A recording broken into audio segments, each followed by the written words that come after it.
All right, moving right along to the third problem, or rather the second problem of practice exam 2, third part of a problem.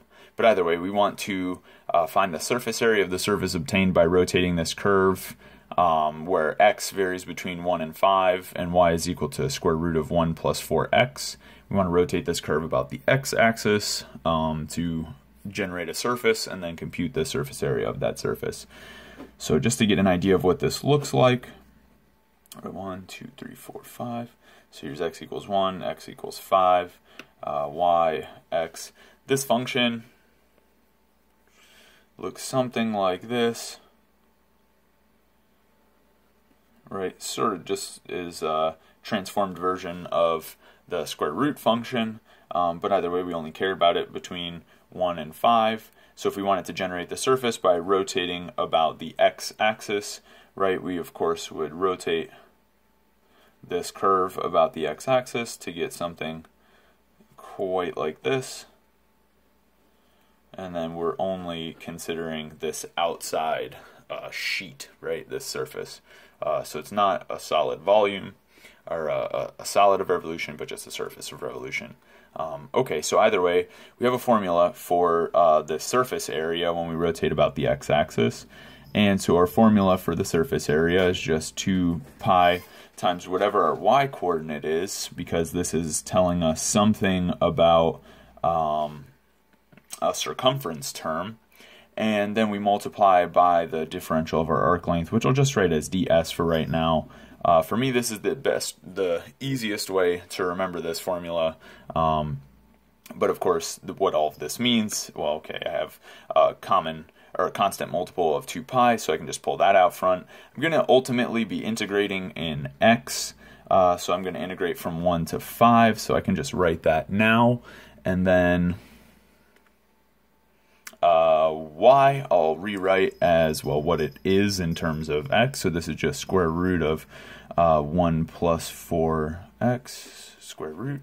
And then, of course, my differential of arc length, I'll write it down here, and then I'll write it into my formula, is just 1 plus the derivative of y with respect to x squared times dx. And so we'll need to simplify that, but I'll just write it here for now, just so I don't forget to do any of that stuff. Okay, so we have that part. Good. So what we're going to do now is just compute this differential of arc length. So of course I first need to start out by doing the derivative of y with respect to x. So this function is of course just 1 plus 4x raised to the 1/2 power. So if you do all of your chain rule correctly, you'll get 4 from the derivative of 1 plus 4x on the top. On the bottom you'll get 2 square root of 1 plus 4x. Right, and so we can cancel common factors of 2 and end up with a 2 square root of 1 plus 4x in the denominator. Okay, and then ultimately we want to write square root of 1 plus that quantity squared. So let's first of all just square that quantity and add 1 to it. Right, so square. Let's not even worry about that one anymore. We already used it. Square and add 1. Okay, so when we square this and add 1, we're going to get 4 over 1 plus 4x plus 1. And of course, we want to write 1 as 1 plus 4x over 1 plus 4x, so we can combine fractions. And this is going to look like 5 plus 4x over 1 plus 4x. And then ultimately, we need to take the square root and then insert that into our surface area equation. So our surface area formula looks like this. So it's 2 pi, our constant multiple outside, integral from 1 to 5 of square root of 1 plus 4x times the square root of 1 plus, 5 plus 4x over 1 plus 4x. Okay, from our differential of arc length there, and then dx. Okay, so we have a common factor in the numerator, square root of 1 plus 4x, and the denominator, square root of 1 plus 4x. We can go ahead and cancel that stuff. and we just end up with 2 pi times integral from 1 to 5 of square root of 5 plus 4x with respect to x. So of course at this point I'll just do a substitution, so I'll do u equals 5 plus 4x.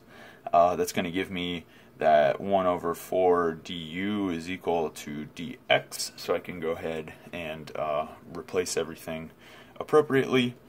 So putting the factor of 1/4 in there, I'll get a pi over 2 on the outside. I'm going to change my bounds so I can just work with my new variable for the rest of the problem. And so I compute the value of u at x equals 1, and I get 9.